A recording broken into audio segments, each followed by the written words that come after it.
Welcome to Vermontitude, a collaborative effort between Great Eastern Radio, the Brattleboro Reformer, and BCTV to bring you the stories behind the stories on the topics you want to learn more about. Because there's always more, so there'll always be Vermontitude.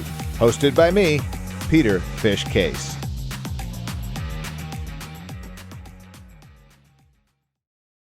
Welcome to Vermontitude. New episodes drop every Tuesday and can be found at Vermontitude.com, Reformer.com, or on BCTV. I'm Peter Fish Case, and each week I try to cover topics of concern to Windham County and the towns that reside within its borders. It's been roughly 6 months since the town of Brattleboro did not renew Rescue Inc.'s 56-year contract. Today we'll be discussing where we are in that process, how the town is doing, what the word is on the street, and how Rescue has been faring. To answer the latter, I have Drew Hazelton, Rescue Inc.'s chief. Welcome. Thanks for having me. All right. Let's get into it right now. Is Rescue feeling the impact for not having Brattleboro as a member? So our crews and staff are certainly noticing the reduction in local 911 volume. Okay. Is there anything else, or is that just?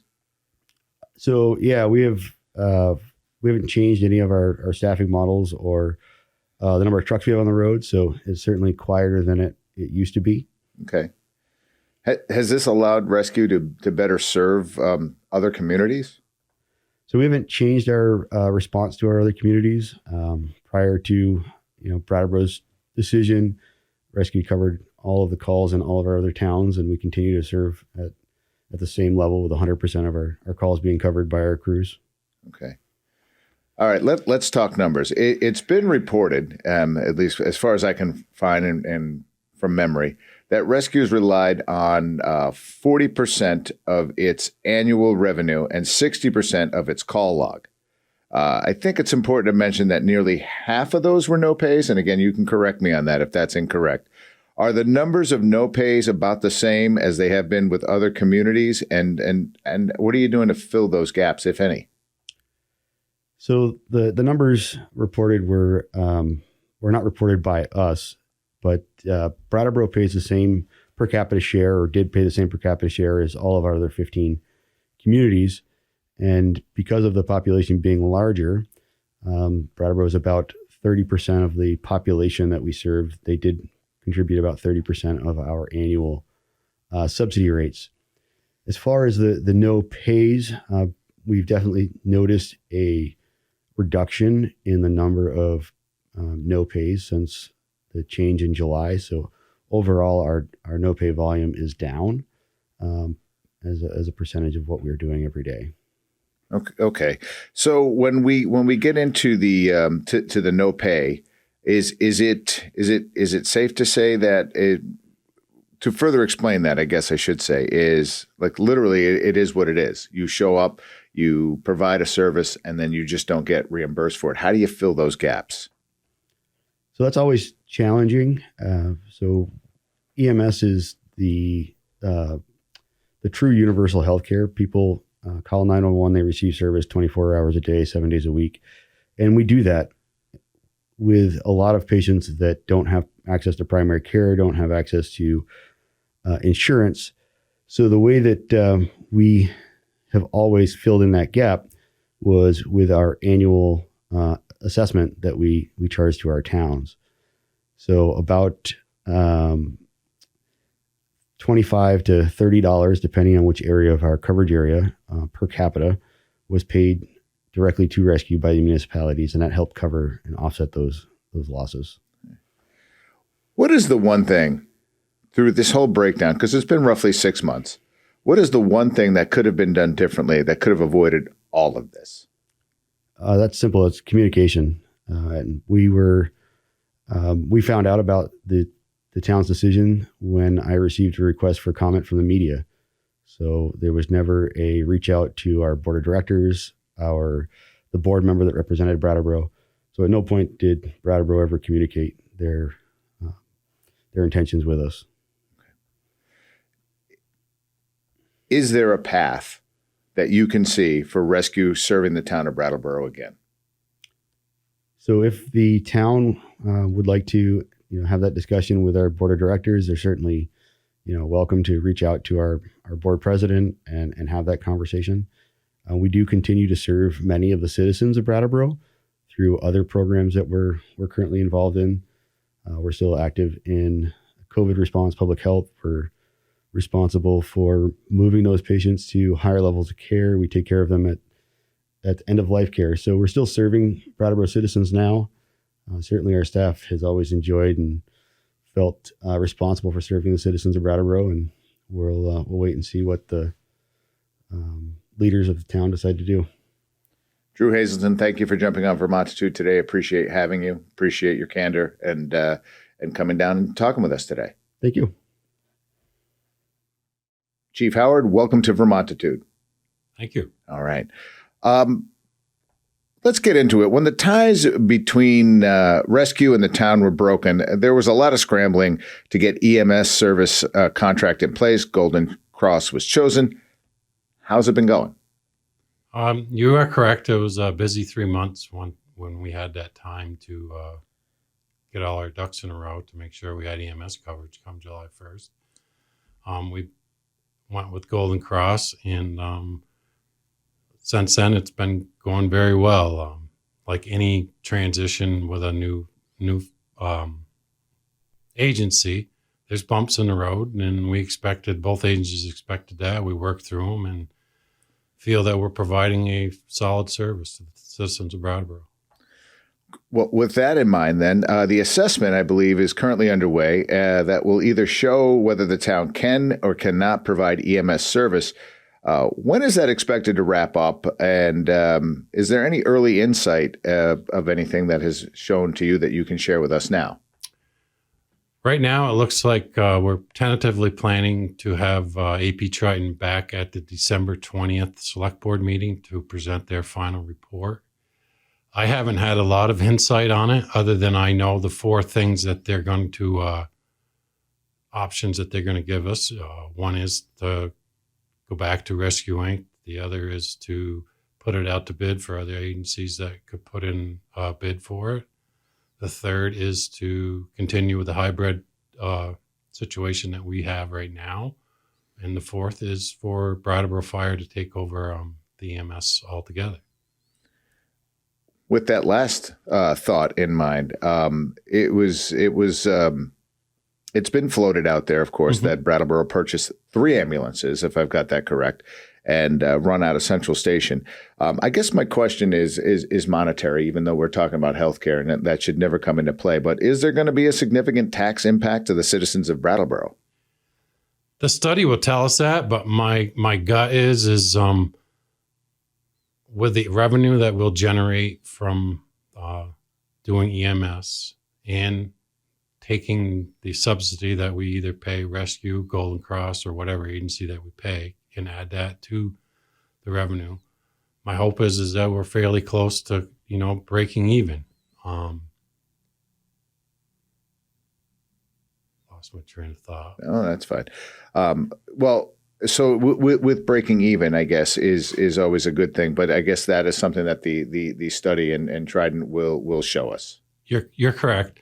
The other, obviously, this is up to the select board, but we do have the ARPA funds out there that we've got from the COVID era, and that's a potential source of money that we could use to purchase. Right now, I would say 2 new ambulances, and the third one being a used ambulance, because right now we're using the third ambulance probably close to 3% of the time, and the second ambulance 15% of the time. So we would want those first 2 ambulances to be new ambulances coming out. And is there like a supply chain issue? Is there a problem getting these things right now? There is a supply chain issue getting them. Right now, I know if you ordered a fire truck today, you would not see a fire truck for 2 years. And I'm assuming that that's the same close to for an ambulance. But talking with Golden Cross, and they said once we're ready, if the town chooses to go that direction, that he's willing to let us use those ambulances until we got our own ambulances. All right. Well, it's a nice safety net for you. It was recently reported in the Reformer that there's been an uptick in, there will be an uptick in calls. I assume this is normal. Will this further stretch your resources? It is normal with uptick in calls. Of course, prior to this, for the last 20 years, we've only done what we call priority 1 calls that we went with Rescue Inc. on, which is chest pain, stroke, difficulty breathing.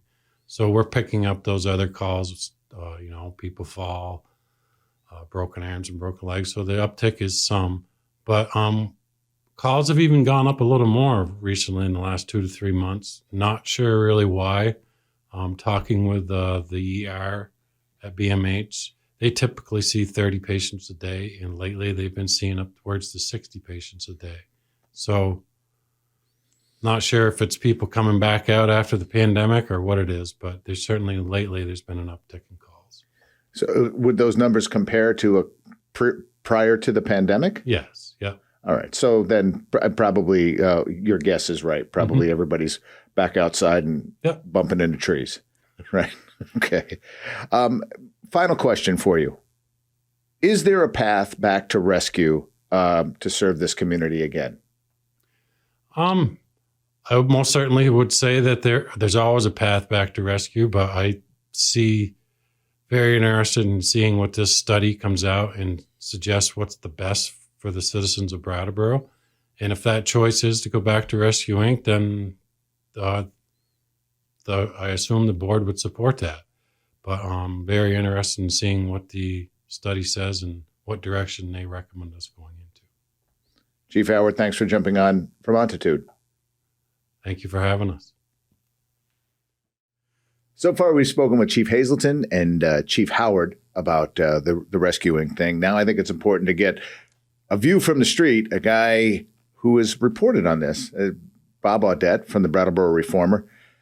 What's the word on the street? How is this whole thing coming? You sat through the interviews with both Drew and Len. Where from the street does this whole thing, how does it present? I think that, nobody's really changed their mind from the beginning. Either you come down on the side of rescue or you come down on the side of the town. I don't think anybody's mind has been changed since the decision was made. I think everyone's sort of on tenterhooks now, awaiting the report. You have interviewed people within rescue about this. What's the mood inside the building there? Most of the people I talked to are a little bit angry at the way the decision was made. And I think they felt that their expertise was disregarded, and that upset them quite a bit. Okay. That's fair. Have you interviewed people inside the fire department as well? I've talked to Lenny, and I've talked to other guys, but not on the record about stuff. And they just feel like that, they can provide this service, and it's appropriate for a town's fire department and the size of a town of Brattleboro to do so. I had an opportunity to say this to Lenny. I think when a Rescue Inc., when Golden Cross, when the police department, when the fire department show up to your house with the lights on, you're not having a good day. But do you find that it matters what's written on the side of the ambulance when they show up? Has Golden Cross, from a street level now, strictly from the voice of the citizen, because I think you're in touch with that, has it really mattered to the citizens of Brattleboro? I don't think so. I think, like you said, when you're having one of the worst moments in your life, you probably just want help, and you hope that they're kind and compassionate. And I think whoever shows up at your curb, whether it's from rescue, the fire station, or Golden Cross, they're very kind, they're very compassionate, and they're taking care of you. And that's all you really care about. In your opinion, now I asked them both if there was a path back, if the town of Brattleboro has a path back to rescue. What do you think? Sure. I think there's a path back. I think some of the anger is going to have to be put aside. I think there's going to have to be a little bit of a reckoning between the town and rescue. I mean, these problems, they've been going on for 30 years. There's these disagreements. And to say it just happened overnight is disingenuous. And the fact that it hasn't been dealt with over the last 20 or 30 years is probably more upsetting than the fact that the town just severed the relationship. I think that there needs to be maybe a little bit of therapy between the organizations. They need a mediator to work through these problems. Are they willing to sit down and talk with a mediator? I don't know. So Trident will be releasing its report, according to Lenny, at the select board meeting on December 20th.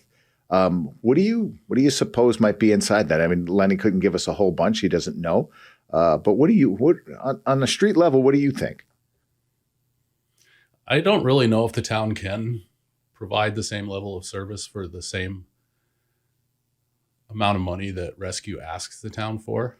There are issues like overtime and staffing and equipment. I think that Triton's going to answer all those questions. To be honest, I don't think anybody's going to be happy with the report when it comes out. It is definitely going to, if you will, peel back a few layers of the onions that people might not be comfortable looking into. We talked about the town also possibly buying 3 ambulances, that there's a 2-year wait for this kind of stuff. I mean, I got to believe that that's going to factor in to Trident's report. Sure. I don't think that's going to be as big a factor as figuring out a way forward. I mean, when the report comes out, it's actually a great opportunity to re-engage with Rescue Inc. and say, maybe there's a hybrid model here. What we're doing with Golden Cross, maybe we could, work with Rescue Inc. But of course, like I noted, there's some headbutting going on here. And until people stop headbutting, it's not going to be resolved. Bob Audette, thanks for jumping on Vermontitude. Always good to see you. You too. Thanks, man.